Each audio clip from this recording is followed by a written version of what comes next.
or to enable somebody to destroy themselves, you have to give them the freedom to do it. Juneteenth will be commemorated or celebrated this upcoming weekend. Now, for those of you who don't know, Juneteenth is the day that marks when the last slaves were notified of their freedom through the Emancipation Proclamation. Now, you gotta understand, at that time, news didn't travel as fast as it does now. So even though the Emancipation Proclamation was signed in 1863, it took almost 2 years, or sometimes more than 2 years later, for that news to get to all the slaves. So there were still people enslaved 2 years after the signing of the Emancipation Proclamation. So Juneteenth commemorates that last day of legal slavery being practiced here in the United States of America. Before, a few years ago, Juneteenth was a relatively little known celebration. It was mostly held in Texas, honestly, because that's when the last slaves were notified of their freedom, newfound freedom, legally. I had not heard of Juneteenth until about, maybe a handful of years ago. I was doing a program for a company I was working with at the time, and I started researching Juneteenth, the colors of the flag, so on and so forth, what it meant. And it's a day that should be commemorated. Number one, it's a day that shows how far our country has come. The simple fact that we had finally removed the scourge of slavery, the practice of it in our nation, and that the last enslaved individuals were finally released is important and should be celebrated and should be commemorated. But the question I have is, why the sudden explosion, it seems like, of interest in Juneteenth from people that otherwise would not have any desire to commemorate any type of day such as that? Some may have good intentions. Some are well-meaning. It's important that we recognize these kind of days because unfortunately in American history, these type of events are normally either not covered, not addressed, or swept under the rug.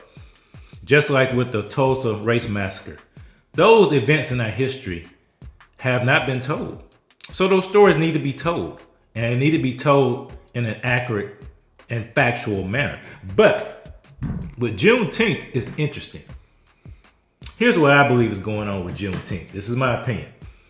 I think the purpose that some people are using to highlight Juneteenth in particular is not to celebrate the end of slavery in America. No, I don't think that's why some people are doing it. I think some people are doing it for three primary reasons. Number one, talking about Juneteenth in a way that is negative about the country, about our republic, reinforces the narrative that America is systemically racist. The 1619 Project, Critical Race Theory, they all come from the premise that America is fundamentally and systemically racist. And so when you talk about Juneteenth in the sense that slavery is still present even after the signing of the Emancipation Proclamation, some people will use that to say that America just recently removed itself from the legal practice of slavery, but that slavery is baked into the country. That's what the 1619 Project is all about. Its premise is that slavery is baked into the fabric of our nation because when the first slaves came from 1619 from Africa and landed on the shores of this great land, that's when our nation was founded. You have to understand some things. Number one, our nation was not founded in 1619. You know, there were three other empires or colonies or colonists or whatever colonial powers in America: the French, Spanish, and the British.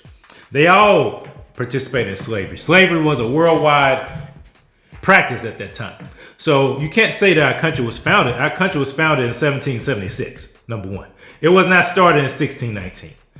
But either way, people will use this as an opportunity to take advantage of the black eye that slavery has on our nation regarding race. And they will pound it and pound it and pound it because they want that narrative to continue to perpetuate, not only in the media, not only in government, not only in entertainment, but most importantly, education. They want to shape the young minds into thinking that America is systemically racist. So Juneteenth, celebrating it not in the way it should be celebrated as a day of freedom, but as a day to show the continual oppression of America. That's not right.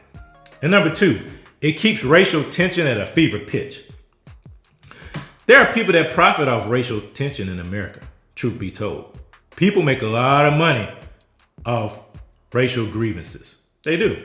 So in order to keep that money train going, that gravy train going, they have to find ways to poke at the fissures, to poke at the scab, and not let it heal.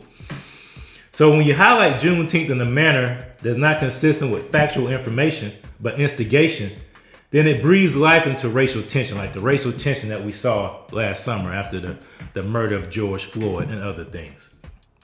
For example, there's this story here about the Ladder Plantation, which is north of Charlotte, where I'm at.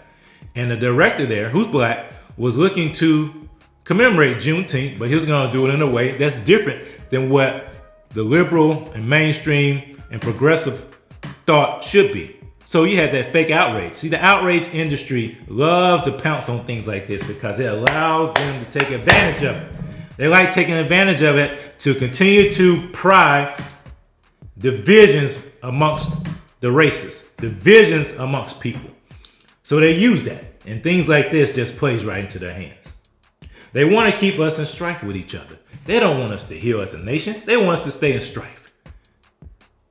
And number three, it keeps black people asleep with abortion, like with drugs, with alcohol, with the freedom to be who I am, knowing that will kill you. But these people don't care about that. They want to keep black people asleep, keep black people distracted from the real issues in the community when it comes to poverty, when it comes to fatherlessness, when it comes to lack of opportunity, when it comes to the wealth gap, when it comes to the lack of good schools, when it comes to the poverty in education. They don't care about those things. No, they want to use strife. They want to use race. They want to use police brutality and focus in on those things, hone in on those things. White supremacy. They want to hone in on those things in order to keep black people asleep. They want black people to stay asleep. They don't want you to see what is really going on, that the people that have been in power for over 40 and 50 years who claim to be fighting for you have done nothing. Have done nothing but play upon your fears and play upon your sensitivities because they want to get you emotional. And once you're emotional, your rational thought is gone. Once you're emotional, you play into their hands. Once you're emotional, you can be controlled. And it's all about controlling you. It's pushing a narrative. It's controlling you, and it's keeping racial tensions at a fever pitch. And that's what it's about. So while I love to commemorate Juneteenth, I think it's a day that needs to be commemorated and celebrated because it shows growth in this great republic of ours. There are people who look to profit off this. There are people that want to take advantage of this day in history and twist it to fit their narrative and twist it to fit their purposes. We must fight back against that because we're not victims. We're empowered for greatness.